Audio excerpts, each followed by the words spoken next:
Hello everyone, welcome back to IDB Institute of Finance and Accounts. My name is Anamika and today I am going to tell you about the topic liberalization.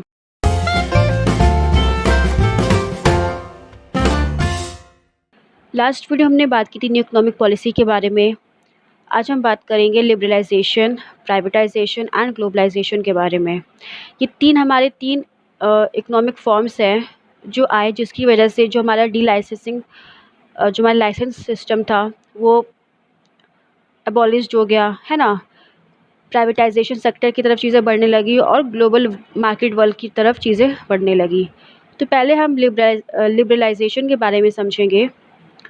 इसके आने से क्या हुआ, removal of industrial licensing and registration, यानी कि जितने भी private sectors थे, यानी कि जो लोग न्यू प्राइवेट सेक्टर्स को ओपन करना चाहते थे तो गवर्नमेंट से उनको लाइसेंस लेने की ज़रूरत थी। ठीक है, ये मतलब उनके लिए मस्ट था। बट इस पॉलिसी के यानी कि न्यू इकोनॉमिक पॉलिसी की वजह से क्या हो गया लिबरलाइजेशन में कि हमारा जो भी लाइसेंस जो नीडेड थे कि नहीं हमें लाइसेंस की ज़रूरत तभी आपको प्राइवेट सेक्टर रन करेगा, अब वो एबॉलिश्ड हो गया है। यानी कि लाइसेंस जो है अब एबॉलिश्ड हो चुका। अब लाइसेंस ज़रूरत नहीं है कि प्राइवेट सेक्टर्स को ओपन करने के लिए लाइसेंस की ज़रूरत है।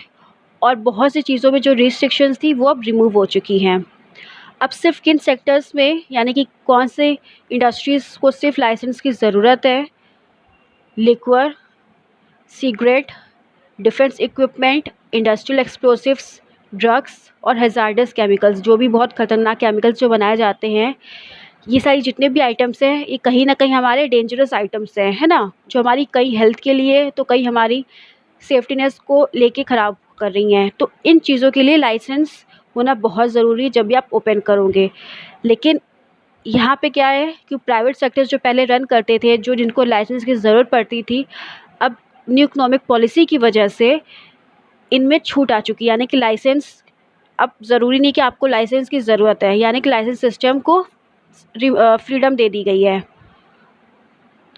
अब क्या है कि क्या हमारे पॉजिटिव इम्पैक्ट है लिबरलाइजेशन से। फ्री फ्लो ऑफ कैपिटल, यानी कि कैपिटल आपका स्मूथली फ्लो में रन करने लगा।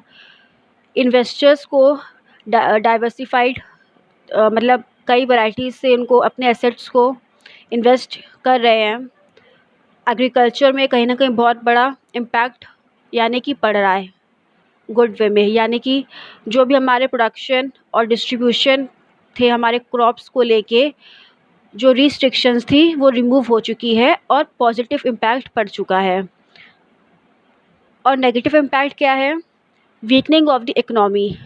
हमारी इकनॉमी कहीं ना कहीं वीक होती जा रही है, किसकी वजह से, इनॉर्मस रिस्टोरेशन की वजह से, political power and economic power की वजह से। टेक्नोलॉजिकल इम्पैक्ट पड़ने लगा, जितनी भी स्मॉल स्केल इंडस्ट्रीज़ हैं उनको अपनी बिज़नेस को चेंज करना पड़ रहा है, किसमें, बड़े बिज़नेस से में अपने आप को मर्ज करना पड़ रहा है। जैसे कि मर्जर्स एंड एक्विजिशंस, जितने भी स्मॉल बिज़नेस हैं उनको उनको बड़े बिज़नेस से मर्ज करना पड़ रहा है अपने आप को, अपने बिज़नेस को। और जितने भी स्मॉल कंपनीज़ थी, है ना, उनमें जो भी स्किल्स थे, मतलब जो भी वहाँ पे जो एम्प्लॉयज़ वर्क करते थे, उनको जब बड़े बिज़नेस में जब वो कन्वर्ट हो रहे हैं तो उनको कहीं न कहीं स्किल की और टैलेंट और साथ में टेक्नोलॉजी की ज़रूरत पड़ रही है ना? तो वो चीज़ कहीं न कहीं डिमोलिश थी। तो ये हमारा नेगेटिव इम्पैक्ट और पॉजिटिव इम्पैक्ट किस पे, लिबरलाइजेशन पे पड़ रहा है। ठीक है, अब हम समझेंगे प्राइवेटाइजेशन के बारे में। प्राइवेटाइजेशन क्या होता है, it means different things including moving something from the public sector into the private sector. वो चीज़ें जो हमारे पब्लिक सेक्टर से प्राइवेट सेक्टर में चीज़ें कन्वर्ट हो चुकी हैं। Simply speaking, privatisation means permitting the private sector to set up industries which were previously reserved for the public sector। इसका मतलब ये है जो भी हमारे पब्लिक सेक्टर्स थे, जो भी कंपनीज़ थीं, जो भी इंडस्ट्रीज़, है ना, उस तरह की जितनी भी पब्लिक सेक्टर्स थे वो हमारे कौन ले लिया है, प्राइवेट सेक्टर्स ले लिए हैं। क्यों, क्योंकि पब्लिक सेक्टर्स उस तरीके से वर्कआउट नहीं करते हैं, उतनी फैसिलिटीज़ प्रोवाइड नहीं करते हैं, तो इसीलिए किसको परमिट कर दिया गया, जितने भी प्राइवेट सेक्टर्स हैं उनको परमिट कर दिया गया है कि वो पब्लिक सेक्टर्स की प्लेस को ले ले और उसको अच्छे से सेटअप कर दे। Under this policy many PSUs यानी कि public sector undertakings were sold to private sector. ये पॉलिसी हमारी क्या कहती है, जो भी हमारे पब्लिक सेक्टर अंडरटेकिंग्स हैं वो सारे किसको सेल कर दिए गए हैं, प्राइवेट सेक्टर्स को सेल कर दिए गए हैं।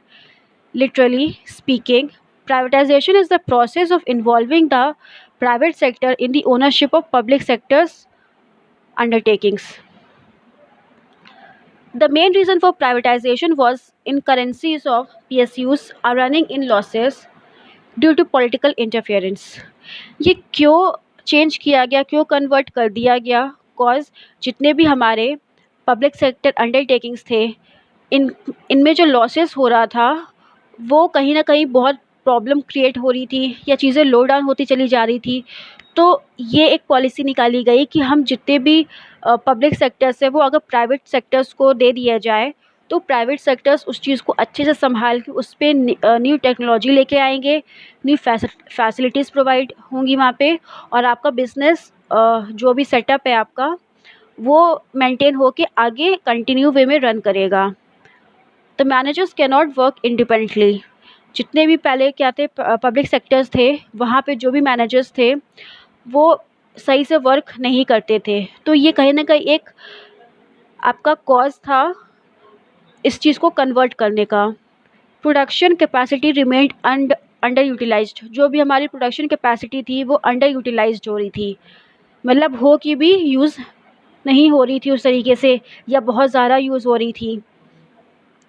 To increase competition and efficiency privatisation of PSUs was inevitable. तो इस चीज़ को मेंटेन करने के लिए, कंपटीशन लेवल को इक्वल करने के लिए प्राइवेट सेक्टर्स को लाया गया कि वो पब्लिक सेक्टर अंडरटेकिंग्स को लेकर के उस चीज़ को मेंटेन रखे। Some examples of services that have been privatised include airport. कुछ एग्जांपल्स है जो हमारे कन्वर्ट हो चुके हैं प्राइवेट सेक्टर में। Airport operations, data processing, vehicle maintenance, corrections, water and waste water utilities and waste collection and disposal. तो ये कुछ हमारी कुछ सर्विसेज है जो हमारी पब्लिक से प्राइवेट सेक्टर्स में कन्वर्ट हो चुकी हैं। अब ये किसके अंडर में वर्क करती है? सारे प्राइवेट सेक्टर्स में वर्क करती हैं। Bank employees salary pension will be protected in case of privatisation, says Nirmala Sitharaman. तो क्या था, क्वेश्चन ये था कि अगर जो भी पब्लिक सेक्टर्स अंडरटेकिंग्स हैं प्राइवेट में अगर कन्वर्ट हो रहे हैं तो जो आपके एम्प्लॉयज़ हैं क्या उन लोगों को सैलरी में प्रॉब्लम आ रही है, क्या उनकी सैलरी कम कर दी जाएगी कि इक्वल रहेगी? आंसर था कि ऐसी कोई प्रॉब्लम नहीं है। अगर वो एम्प्लॉयज़ जो है, एम्प्लॉयज़ की जो सैलरी है, पेंशन है, वो एज अ प्रोटेक्ट वे में रहेगी अगर वो प्राइवेट सेक्टर्स में कन्वर्ट हो रही हैं। ये किसने कहा? आपके निर्मला सीतारमण ने। Not all banks are going to be privatized and even those which are likely to be will continue to function. ये कहा गया कि सारे बैंक आपके प्राइवेट बैंक्स आपके पब्लिक में कन्वर्ट नहीं होंगे, सिर्फ कुछ बैंक्स कन्वर्ट होंगे। द फाइनेंस मिनिस्टर सेड, ये किसने कहा? आपके फाइनेंस मिनिस्टर ने। दिस मीन्स दैट 6 बैंक्स, जैसे कि आपके 6 bank, Bank of Maharashtra, Indian Overseas Bank, Central Bank of India, Bank of India, Punjab and Sind Bank and UCO Bank can be eligible for privatisation. ये सारे बैंक्स आपके प्राइवेटाइजेशन के लिए eligible है। कॉज यहाँ पे मे भी हो सकता है कि वर्क उस तरीके से प्रॉपर वे में नहीं चल रहा होगा, इसीलिए क्या लिया गया कि ये कहा गया कि ये कुछ बैंक्स हमारे परमिट कर दिए जाएंगे प्राइवेट सेक्टर को। Then SBI, PNB, Bank of Baroda won't be sold to private firms. ये कहा गया ये सारे बैंक्स जो आपके प्राइवेट फर्म्स को यानी कि प्राइवेट बैंक्स को नहीं सेल किए जाएंगे। These 6 government banks kept out of privatisation. और इस तरीके से और 3 बैंक्स हैं जो हमारे प्राइवेट सेक्टर में कन्वर्ट नहीं होंगे। ये किसने कहा? ये हमारी गवर्नमेंट ने कहा। Governments taken profit making sector companies such as कुछ profit making public sector companies थी जो हमारे प्राइवेट में चेंज हो चुकी है, यानी कि कन्वर्ट हो चुके हैं। कौन कौन से हैं वो? Project and development India limited, Hindustan prefab limited यानी कि HPL, hospital services consultancy limited HLCCL, national project construction corporation NPCC, engineering project India limited, bridge and roof company India limited, Pawan Hans limited, Hindustan news print limited उसका जो subsidiary है, scooters India limited, Hindustan flu fluorocarbon limited HFL subsidiary, and air India and its 5 subsidiaries. तो ये सारे हमारे profit making public sectors थे जो हमारे कहीं ना कहीं कन्वर्ट हो चुके हैं। फिर Bharat petroleum corporation limited, shipping corporation of India SCI and container corporation of India Concor etcetera, ये हमारे कन्वर्ट हो चुके हैं। Now here are steps taken for privatisation. क्या स्टेप्स प्राइवेटाइजेशन को लेके चलते हैं? Sale of shares of PSUs, यानी कि Indian government started selling shares of PSUs to public and financial institution. For example, government sold shares of Maruti Udyog Limited. Now the private sector will acquire ownership of these PSUs. The share of private sector has increased from 45% to 55%. तो ये हमारा मारुति उद्योग limited जो है किसने acquire कर लिया? Private sector ने एक्वायर कर लिया है। और प्राइवेट सेक्टर जो हमारा कितने वे से कितने परसेंटेज से अब हायर हो चुका है? 45 से 55% से इंक्रीजमेंट हो चुकी है प्राइवेट सेक्टर्स की। Now second is disinvestment in PSUs. The government has started the process of disinvestment in those PSUs which had been running into loss. अब गवर्नमेंट में क्या किया कि जो भी हमारे कुछ पब्लिक सेक्टर अंडरटेकिंग्स थे जो हमारे सही तरीके से नहीं वर्क कर रहे थे, यानी कि लॉस में जा रहे थे, तो गवर्नमेंट ने जो है डिसइन्वेस्टमेंट करना शुरू कर दिया, यानी कि यहाँ पे पैसा लगाना छोड़ दिया। कॉज वो कहीं ना कहीं लॉस पे जा रहा है और उन्हें ये बात पता है कि हमारा ये कहीं ना कहीं प्राइवेट में कन्वर्ट हो जाएगा, तो पैसा लगाना बेकार है। It means that government has been selling out these industries to private sector, यानी कि गवर्नमेंट को ऑलरेडी पता है कि ये इंडस्ट्री जो है आपकी कहीं ना कहीं प्राइवेट में कन्वर्ट हो जाएगी। So there would be wastage of money. Government has sold enterprises worth rupees 30,000 crores to the private sector. Government ने जो है कितने 30,000 करोड़ से ज़्यादा पब्लिक सेक्टर अंडरटेकिंग्स को प्राइवेट में कन्वर्ट करा दिया है।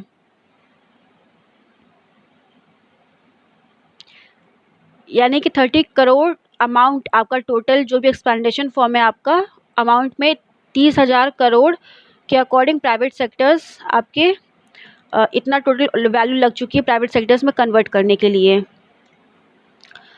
Now third point is minimisation of public sector. Previously, public sector was given the importance with a view to help in industrialization and removal of poverty. पहले क्या था कि जितने भी हमारे पब्लिक सेक्टर्स थे उनको बहुत ज़्यादा इंपॉर्टेंस दी जाती थी। किस लिए इंपॉर्टेंस दी जाती थी?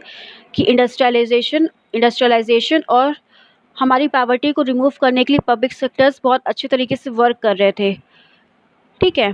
But these PSUs could not be able to achieve the objective and policy of contraction of PSUs was followed under the new economic forms. फिर क्या होने लगा कि जैसे जो चीज़ लेके चल रहे थे, है ना, बट उस तरीके से वो धीमे धीमे जो भी ऑब्जेक्टिव वो लेके चल रहे थे वो उस तरीके से वर्कआउट नहीं हो पाए, और ये कारण की वजह से क्या हो गया कि हमारी इकोनॉमिक रिफॉर्म लो डाउन होने लगा, यानी कि इकोनॉमिक ग्रोथ लो डाउन होने लगी। तो इसकी वजह से कि हमारे कहीं ना कहीं ये कॉज था पब्लिक से प्राइवेट सेक्टर्स को कन्वर्ट करने के लिए, कॉज वहाँ पे बहुत अच्छी चीज़ फैसिलिटीज़ दी जाती हैं। तो ये रीज़न था कहीं ना कहीं पब्लिक से प्राइवेट में कन्वर्ट करने को। Number of industries research for public sector was reduces from 17 to 12। तो कितनी इंडस्ट्रीज़ हमारी 17 से 2 को छोड़ के 17 तक हमारी इंडस्ट्रीज़ हमारी कहीं ना कहीं कन्वर्ट हो चुकी हैं।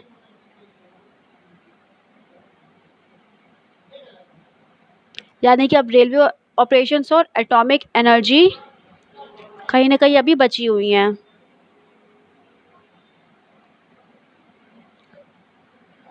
तो ये था हमारा कि स्टेप्स टेकन फॉर प्राइवेटाइज़ेशन। अब हम बात करेंगे ग्लोबलाइज़ेशन की तरफ। Globalization means the speed up of movements and exchanges of human beings, goods and services, capital, technologies, or cultural practices all over the planet. It means कि हमारे पूरे world में जो भी गुड्स थे, गुड्स हैं, सर्विसेज, कैपिटल, टेक्नोलॉजी, वो कहीं न कहीं एक न्यू फॉर्म में आए। इट मीन्स कि जो भी चीज़ें पुरानी चल रही थी, उसमें कुछ ना कुछ न्यू चेंजेस आए। तो ग्लोबलाइजेशन का मतलब यही होता है कि आपके पास जो भी टेक्नोलॉजी है, जो भी गुड्स एंड सर्विसेज है, उसमें रिफॉर्मेशन आए, तो वो हमारे पूरे वर्ल्ड के लिए कहीं ना कहीं एक न्यू थिंग है, और उसी प्रोसीजर को हम ग्लोबलाइजेशन बोलते हैं। One of the effects of globalization is that it promotes and increases interactions between different regions and populations around the globe. और इसका क्या है इफ़ेक्ट पड़ता है कि हमारी जो भी चीज़ें हम प्रमोट करते हैं और चीज़ों को इंक्रीज़ करते हैं, इसका मतलब हम लोगों से इंटरैक्ट होते हैं, दुनिया के मतलब पूरे वर्ल्ड के हर एक रीजन से और हर एक पर्सन से। ठीक है, तो ये हमारा कहीं ना कहीं एक इम्पैक्ट है, इफ़ेक्ट पड़ रहा है हमारे ग्लोबलाइजेशन में। अच्छा, तो जितने ही ज़्यादा आप लोगों से मिलोगे, जितना ही लोगों से आप इंटरैक्ट करोगे, चीज़ें आपकी बढ़ेंगी। जो भी चीज़ें आप लेके चल रहे हो, चाहे वो गुड्स हो, चाहे वो सर्विसेज हो, है ना? आप न्यू फॉर्म में लेके आओगे तो चीज़ें उतनी लोगों को पसंद आएँगी, और वो चीज़ें ग्लोबली दुनिया में फैलेंगी, और आपका कहीं न कहीं आप उस चीज़ से फ़ेमस होगे, आपका ब्रांड प्रोडक्ट आपका फ़ेमस होगा। और ये आपके लिए भी कहीं न कहीं जितना ही आपका जो भी चीज़ें बढ़ेंगी, इंक्रीज़ होएँगी, आपकी प्रॉफ़िट भी आपका इंक्रीज़ होगा। तो ये हमारा ग्लोबलाइज़ेशन है। एका academic literature commonly divides globalisation into 3 major areas.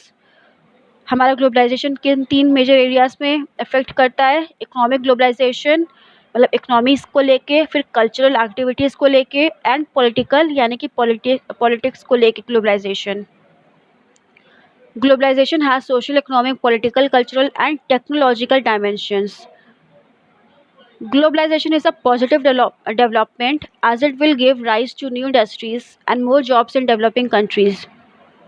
Globalization का मतलब है कि आप जैसे-जैसे न्यू इंडस्ट्रीज़ को लेके आओगे, न्यू टेक्नोलॉजी को आप लेके आओगे, तो आपकी कंट्री इम्प्रूव होगी, आपकी कंट्री का इकोनॉमिक डेवलपमेंट होगा, है ना? तो जैसे आपका इकोनॉमिक डेवलपमेंट होगा, उसी तरीके से आपकी कहीं न कहीं लोग जो भी बेरोज़गार लोग थे, उन लोग को कहीं न कहीं जॉब मिलेगी, है ना? तो ग्लोबलाइज़ेशन का मतलब है जितनी चीज़ें मार्केट में आएँगी, उतनी लोगों की डिमांड बढ़ेगी एम्प्लॉइज़ के लिए, है ना? तो ये कहीं न कहीं एक गुड इफ़ेक्ट भी है। Globalisation is also affecting us in a negative way. ये हमारा कहीं न कहीं एक नेगेटिव वे में भी परफ़ॉर्म करता है। कैसे? Increased transportation and the global shift of polluting manufacturing industries has resulted in environmental degradation. इसका मतलब ये है कि नेगेटिव इम्पैक्ट कैसे पड़ रहा है?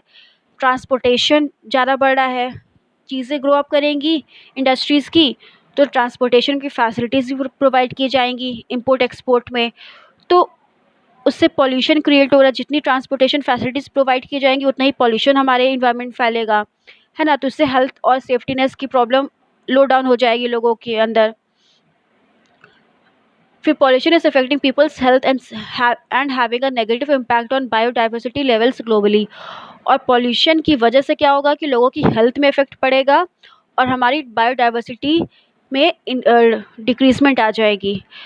तो ग्लोबलाइज़ेशन एक तरफ से बहुत अच्छा है, फिर उसके बाद एक तरफ से बहुत कहीं न कहीं एक नेगेटिव इम्पैक्ट भी है। ठीक है? तो ये हमारा पॉजिटिव और नेगेटिव इम्पैक्ट ग्लोबलाइज़ेशन की वजह से है।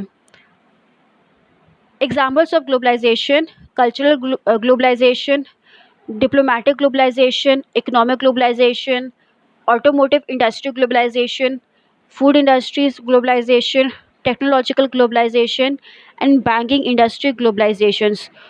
तो यानी कि कल्चरल में, इकोनॉमी में, टेक्नोलॉजी में, फूड में, है ना? बैंकिंग में, इस तरीके से की इंडस्ट्रीज़ आपकी ग्रो अप करेंगी, ठीक है, ग्रो अप करेंगी तो मार्केट में वैल्यू बढ़ेगी, मार्केट में वैल्यू बढ़ेगी, लोगों की डिमांड बढ़ेगी तो आपको प्रॉफिट होगा तो आप अपने अंडर में बहुत सारे लोगों को हायर करोगे तो लोगों के अंदर जो भी बेरोज़गारी थी लोगों के पास, वो कहीं न कहीं उन लोगों को रोज़गारी मिलने लगेगी। तो ये हमारा एक प्रोसेस वे में आपका प्रॉफिट वे में आपका प्रोसेस कंटिन्यू चलता है, इट मीन्स।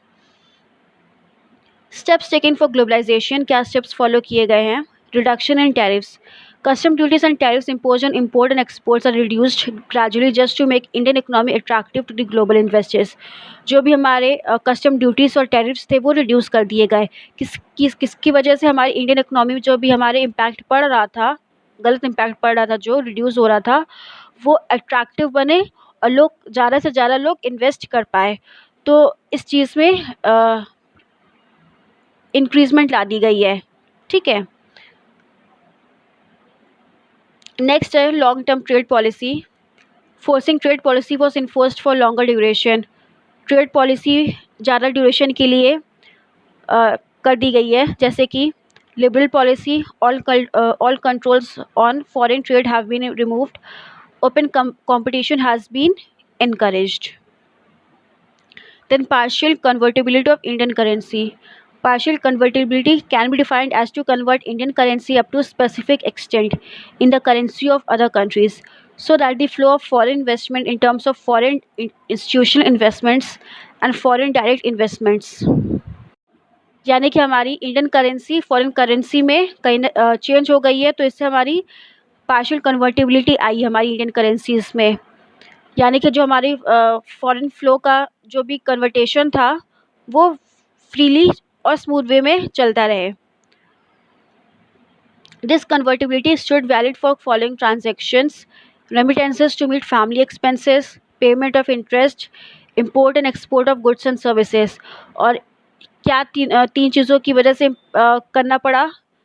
फैमिली एक्सपेंसेस की वजह से, इंटरेस्ट की वजह से और इम्पोर्ट एक्सपोर्ट यानी कि एग्जिम की वजह से, गुड्स एंड सर्विसेज की वजह से चीज़ों में कन्वर्टिबिलिटी लाई गई। ना थर्ड स्टेप है increase in equity limit of foreign investment. Equity limit of foreign capital investment has been raised from 40% to 100%। In 47 high priority industries, foreign direct investments to the extent of 100% will be allowed without any restriction. In this regard, Foreign Exchange Management Act will be enforced. यानी कि foreign investment जो limit थी वो हमारे 40 से 100% तक raise हो चुका है। तो ये हमारे कुछ स्टेप्स थे ग्लोबलाइजेशन की तरफ से, जो स्टेप्स लिए गए इम्प्रूव करने के लिए, मेंटेन रखने के लिए। Now the last point says that if the Indian economy is shining at the world map currently, its sole attribution goes to the implementation of the new economic policy in 1991. इसका मतलब ये यही कहता है कि हमारी जो इंडियन इकोनॉमी इस वक्त ग्रो कर रही है और जो शाइन कर रही है वो किस लिए शाइन कर रही है हमारी इंडिया के मैप में, कि हमारी जितनी भी ट्रेड पॉलिसीज़, जो हमारी न्यू इकोनॉमिक पॉलिसी आई है 1991 में, है ना, जो भी प्राइवेट सेक्टर्स को लेके या पब्लिक सेक्टर्स को लेके जो भी प्रॉब्लम्स थी, प्राइवेट सेक्टर्स में क्या लिबरलाइजेशन में क्या था, जितनी प्राइवेट सेक्टर्स में जो भी चीज़ें जो थी कि हमें वो चीज़ ज़रूरत है, हमारा लाइसेंस को लेके वो चीज़ों को मेंटेन रख दिया गया, उससे हमें फ्रीडम मिली। फिर प्राइवेटाइजेशन में क्या था कि जो भी पब्लिक सेक्टर्स अंडरटेकिंग्स थे वो हमारे प्राइवेट में कन्वर्ट हो चुके हैं। उससे क्या हुआ कि जो भी लॉसेस हो रहे थे वहाँ पे वो प्राइवेट सेक्टर में आके चीज़ों को मेंटेन रख दिया गया। और ग्लोबलाइजेशन किस लिए लाया गया? न्यू इकोनॉमिक पॉलिसी की वजह से, कि जितने भी हमारे मार्केट वैल्यू बढ़ेगी, टेक्नोलॉजी आएगी न्यू, है ना, गुड्स एंड सर्विसेज में न्यू डिमांड, न्यू चीज़ें आएंगी, तो इससे क्या होगा कि हमारा ग्लोबली इम्पैक्ट पड़ेगा, हमारी इकोनॉमिक ग्रोथ होगी तो हमारा इकोनॉमिक डेवलप होगा। इकोनॉमिक डेवलप होगा तो सारी चीज़ें ऑब्वियस सी बात है कि हमारा कंट्री ग्रो अप करेगा। तो ये थी हमारी न्यू इकोनॉमिक पॉलिसी के बारे में, क्यों आई, किस वजह से आई, क्या रीज़न्स थे इसके आने के, और 3 क्या मेन ब्रांचेस थे हमारे, जैसे कि लिबरलाइजेशन, प्राइवेटाइजेशन और ग्लोबलाइजेशन, इन तीनों के आने की वजह क्या थी और इनके आने के बाद अच्छा मतलब यानी कि पॉजिटिव और नेगेटिव इम्पैक्ट क्या पड़ा वो भी मैंने आपको बता दिया। तो इस टॉपिक में हमने न्यू इकोनॉमिक पॉलिसी और उनके ब्रांचेस के बारे में समझा। नेक्स्ट हम बात करेंगे सोसाइटी के बारे में।